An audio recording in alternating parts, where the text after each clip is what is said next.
Kemudian kata Daria, ya, kalau memang Allah itu ada, Allah sekarang lagi ngapain? Coba kalau nanya sama kita bingung ya.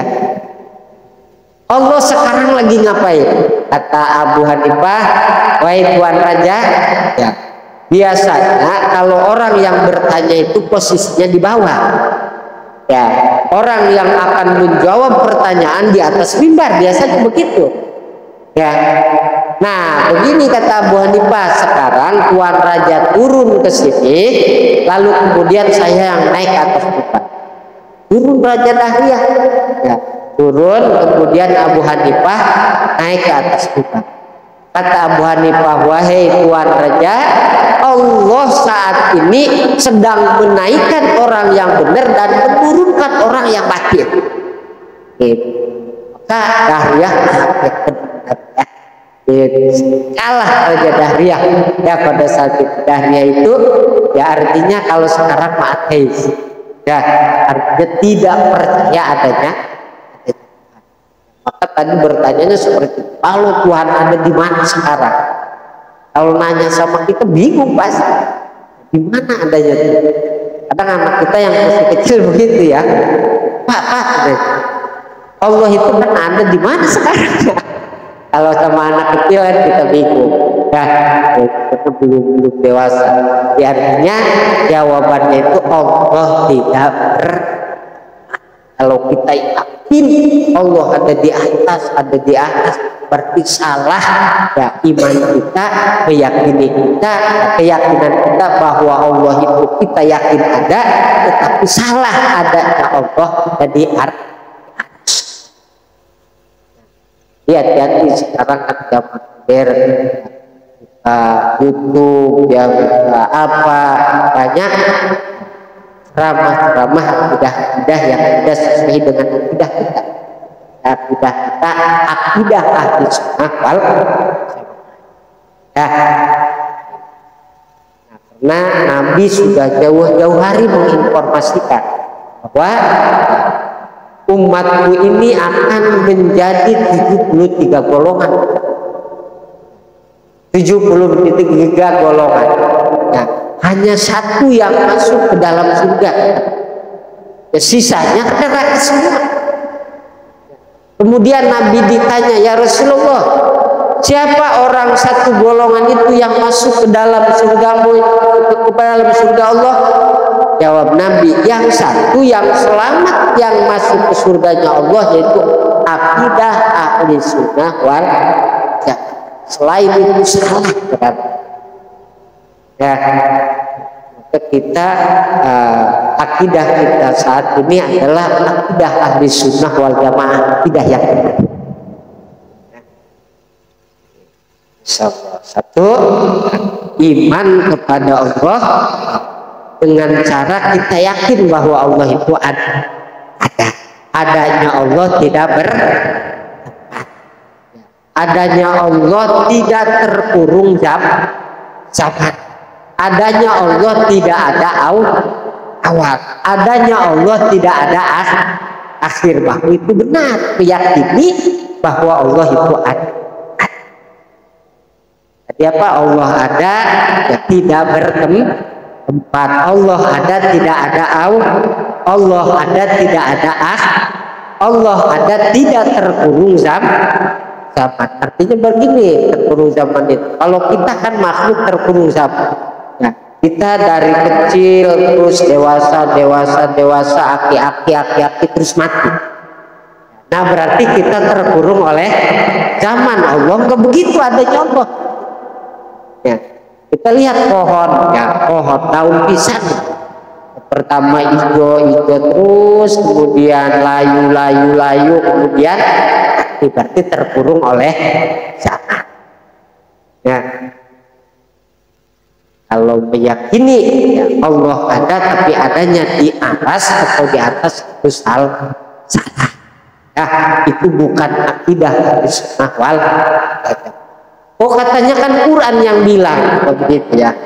Kan Quran yang bilang Ar-Rahmanu 'alal arsyis, bahwa Allah bersemayam di aras, artinya bukan begitu. Makanya makna Quran itu sulit. Artinya perlu ditakwil, perlu diperjelas. Ya tidak boleh dimakan mentah-mentah bahasa kita. Ya, bahasa Quran itu artinya Ar-Rahmanu 'alal 'arsy istawa. Allah itu menguasai arti. Bukan Allah ada di aras, artinya menguasai aras. Itu ya apa namanya akidah yang benar. Bukan Allah ada di atas. Allah menguasai aras. Di aras itu dalam riwayat itu makhluk Allah yang paling besar. Artinya kalau aras saja makhluk Allah yang besar udah dikuasai sama Allah, apalagi yang lain. Ya, berarti bukan Allah di aras, artinya Allah menguasai aras. Kalau istilah santri mah pakai tauriah. Itu istilah santri. Ya, tauriah itu 18 ada 2 makna. Satu makna yang dekat, 2 makna yang jauh. Yang dimaksud di situ makna jauhnya artinya menguasai aras. Allah ada. Kemudian cara kita iman kepada Allah itu bi'anta takidaan Allah qadimun, bahwa kita yakin Allah itu disifati dengan sifat qadim atau qidam bahasa kita, wujud qidam. Apa qidam? Qidam itu artinya tidak ada awal. Jangan dahulu aja. Jadi Allah terdahulu, kan mungkin artinya Allah tidak ada awal. Maka ada di sini nih, man taroka arba kalimatin kamula imanuhu. Jadi siapa orang yang meninggalkan 4 kalimat, artinya tidak bertanya tentang 4 kalimat, ya, maka sempurnalah imannya. Kalimat pertama aina. Aina itu di mana? Jadi jangan bertanya di mana. Ya, di mana seperti tadi, di mana adanya Allah, jangan bertanya seperti itu. Ya.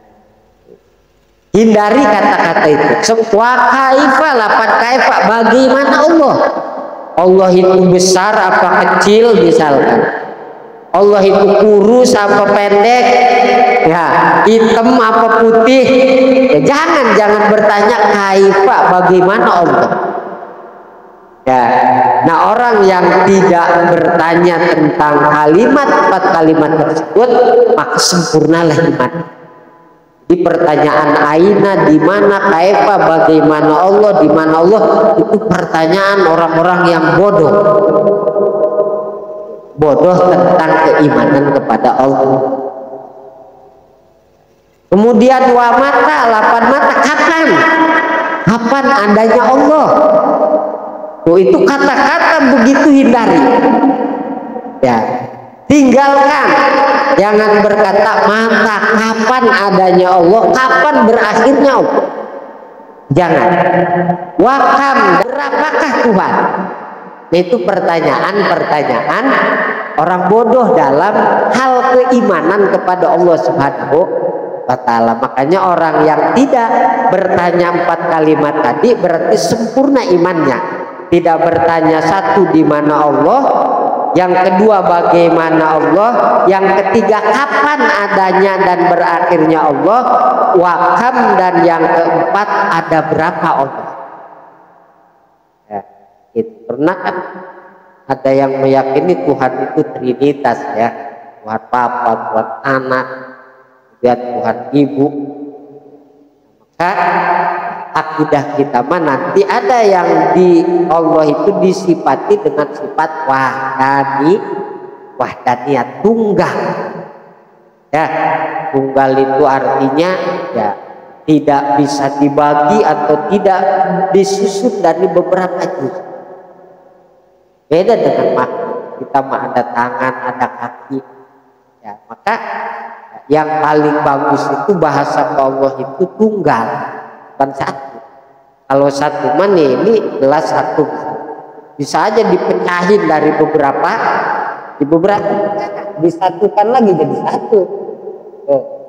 Seperti kita, ada kaki, ada tangan, ada kepala, beberapa juz disebutnya satu anggota kita, tapi tersusun dari beberapa juz.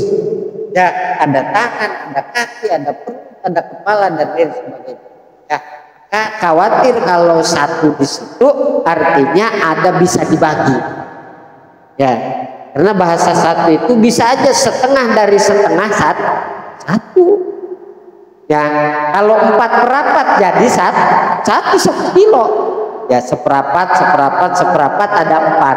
Jadilah satu kilo. Nah, maka Allah tidak seperti itu. Maka bahasa yang paling bagus adalah tunggal. Ya, bahasa Sanskertanya esa. Ya.